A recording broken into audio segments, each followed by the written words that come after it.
कर्म करने में तुम स्वतंत्र हो, लेकिन कर्म का फल भोगने में परतंत्र हो। लहसुन खाने में स्वतंत्र हो, नहीं खाओगे तो बदबू भी नहीं आएगी, खाओगे फिर सोचोगे अब इसकी बदबू ना आए, वो तो आएगी ही। ऐसे ही याद रखना, सत्कर्म कीजिए। भागवतकार ने लिखा है, कलयुग में सत्कर्म ही सहारा है। और मानस में कहा गया है, कलयुग में दान भवसागर से पार होने का बहुत बड़ा साधन है। और ध्यान कठिन है। ध्यान में तुम बैठो, मन इधर उधर भटकता है। ध्यान बहुत लोगों का लगता ही नहीं। जब ध्यान में बैठते हैं तो उनका मन ध्यान में चला जाता है। विद्यार्थियों का भी ब्रेन कंसंट्रेट होता नहीं। विद्यार्थी पढ़ने बैठता है, मन लगता नहीं, मन चंचलता कर रहा है। कोई विद्यार्थी इतना कम बुद्धि नहीं है जो फेल हो जाए या थर्ड पास हो। और जो कोर्स है, सिलेबस है, वो इतना टफ नहीं है, हार्ड नहीं है जो समझ में ना आए। बस सवाल है आपके पास में कंसंट्रेट कितना है, एकाग्रता कितनी है, आप अपने आप को कंट्रोल कितना कर रहे हैं। क्योंकि यदि आप अपने माइंड को कंट्रोल कर लेते हैं, कोई भी सब्जेक्ट हो, सिलेबस हो, फट से याद हो जाएगा। और ठीक से अगर एकाग्रता है तो 10 साल तक भूलेगा ही नहीं। लेकिन जिनमें एकाग्रता नहीं है, माता पिता के डर से किताब खोलकर बैठे,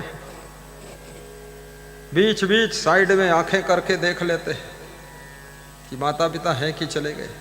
और माँ भी ऐसी है, डंडा लेकर बैठी है, तुझे पढ़ाकर मानूंगी। बेटा भी ऐसा है, वो सोचता मुझे क्या पढ़ाएगी, तेरा बाप तुझे नहीं पढ़ा पाया, तू मुझे क्या पढ़ाएगी। वो भी बहुत खतरनाक है। स्कूल जाना होता तो रोना शुरू कर देता है, खेलना है तो हंसना शुरू कर देता है। मोबाइल मिल गया तो सबको भूल गया, मोबाइल में खूब गाने सुन रहा है।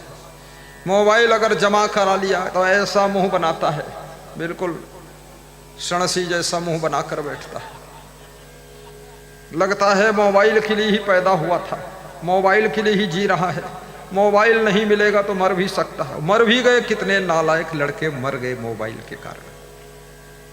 माँ बाप को नरक हो गया। मोबाइल तुम्हारी जिंदगी नहीं है, मोबाइल तुम्हारे जीवन का लक्ष्य नहीं है। मोबाइल तो कार्यों को सुविधाजनक करने के लिए वैज्ञानिकों ने एक यंत्र बनाया है कि कहीं से बात करना है तो कर सको समुद्र पार भी। मोबाइल ऐसा समुद्र बन गया, कितने लोग मोबाइल में डूबे हुए हैं, पढ़ना लिखना सब जीरो हो गया। और मोबाइल में ही जब देखो तब कितने पुलिस जवान मोबाइल चला रहे, उनका गन कोई और उठा ले गया, बस पीछे से खोपड़ी में कोई गड़सा मार दे तो भी मर जाएंगे। देखते नहीं किधर कौन बदमाशी कर रहा, अपराध कर रहा, किधर कौन गाड़ी घुसेड़ रहा है, वो मोबाइल में फंसे। पुलिस लाइन में ट्रेनिंग दी गई थी, ये मोबाइल तेरे को, चौराहे पर ड्यूटी है, वहाँ मोबाइल चला रहा, पान ठेला की गुमटी में बैठा हुआ, वो पान चबा रहा बकरी जैसे। ये क्या दिमाग खराब करते हो, सही काम नहीं करते हो।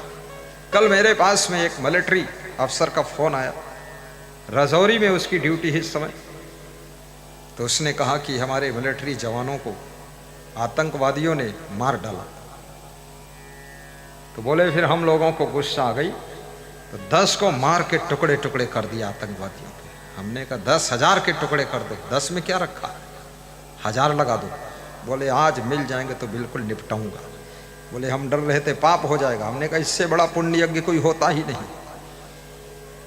जो आतंक फैला रहा है, लाखों लोगों को सशंकित कर रहा है, टेंशन में डाल रहा है, उसको धरती पर जीने का अधिकार नहीं है। भगवान ने भी उसके लिए धनुष बाण उठा लिया था, कृष्ण ने चक्र सुदर्शन उठा लिया था। तो तुम अपनी गन उठा लो और इनका सबका सफाया कर दो ताकि शांति मिले।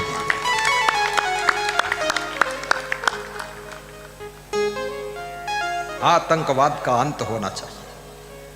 और आतंकवादी चाहे जिस जाति का हो, चाहे जिस मजहब का हो, उसके फेवर में जो बोलता है उसका दिल भी कम आतंकवादी नहीं है।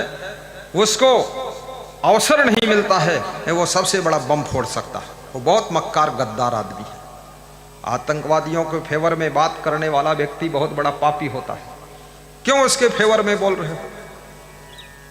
हमास के आतंकवादियों ने इजराइल के ऊपर बम मारा, हजारों लोग मर गए, कई को बंधक बना लिया। तब इजराइल के जो राष्ट्रपति थे उसको आया गुस्सा, बम बरसा दिया हमास के आतंकवादियों पर। 10,000 भून गए, 50,000 मर गए। विश्व के लोग चिल्ला रहे हैं ये गलत हो रहा है, ये मानवाधिकार के खिलाफ है, हमास के लोगों पर अत्याचार हो रहा है। अरे मूर्खों, मैं पूछना चाहता हूं, जब हमास के आतंकवादियों ने इजराइल पर हमला किया और बम दागा, उनको मार डाला, तब क्या ये कौन सदाचार था? ये क्या था? ये कोई पुण्य का यज्ञ था? तब तुम्हारी जबान क्यों बंद थी? तब क्यों नहीं बोले थे? तब ये मानवाधिकार का हनन क्या नहीं था? तब इनको क्यों नहीं रोका मूर्खों को? तब ये रुके नहीं और तुम रोके नहीं।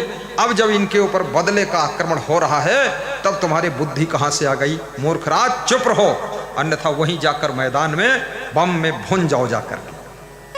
क्या बात करते हो? जियो और जीने दो का फार्मूला स्वामी महावीर भगवान जैन धर्म के 24वें तीर्थंकर ने दिया था। और कबीर भी कहते हैं जियो और जीने दो, जीव दया और आत्म पूजा, कहीं कबीर धर्म नहीं दूजा।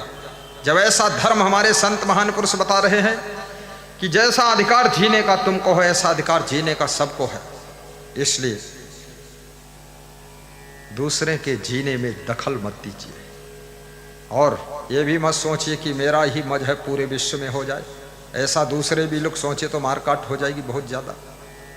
सब मजहब रहेंगे और नए मजहब भी पैदा हो जाएंगे। सबसे बड़ा मजहब, सबसे बड़ा धर्म तो मानव धर्म है। मानव धर्म को जो अपना लेता है वो सबको गले लगा लेता है। जो मानव धर्म से विचलित हो जाता है वो लोगों के गले पर छुरी चलाता है। इसलिए मानव धर्म की राह पर चलो ताकि प्रेम की गंगा बह सके और सबके साथ में स्नेह से रह सको। बोलिए सद्गुरु भगवान की जय। जीव दया और आत्म पूजा, जीव गाइए, दया और सब लोग गाइए आत्म पूजा। बहुत लोग तो इतना कहीं हायर मन लेकर बैठे हैं, गा नहीं पा रहे हैं। हम कहते हैं गाइए तो मन से रोइए, रो रहे। कहीं कभी भाव से गाइए, मुस्कुराइए, हंसिए। धर्म नहीं दूजा। ये कबीर की चौपाई याद करके जाइए। जीव दया और आत्म पूजा, जीव दया और आत्म पूजा। कहाँ कबीर धर्म नहीं दूजा, कहाँ कबीर धर्म नहीं दूजा। जीव दया और आत्म पूजा। धन्य हो कबीर, दया और नमन है कबीर को, वंदन है कबीर को, अभिनंदन है कबीर को। छोटी सी लाइन में बहुत बड़ी बात कह दिया। जीव दया और आत्म पूजा। स्वामी महावीर भगवान से 24वें तीर्थंकर जैन धर्म के उनसे पूछा गया था कि धर्म क्या है, तो उन्होंने कहा था दया पालो, यही धर्म है। भगवान बुद्ध से पूछा गया था 2500 वर्ष पहले धर्म की परिभाषा क्या है, तो उन्होंने कहा था जीवों पर करुणा करो, जीवों पर प्रेम रखो, यही सबसे बड़ा धर्म है। तुलसीदास भी कहते हैं दया धर्म को मूल है। और मोहम्मद साहब ने भी कहा है बिस्मिल्लाह रहमान रहीम, ये रहमान रहम करने वाला है और रहम करने वाले पर ही रहमान की रहम होती है। रहम है जिसके दिल अंदर, रहमान वहीं पर रहता है। और रहम न जिसके दिल अंदर, शैतान वहीं पर रहता है, शैतान वहीं पर रहता है।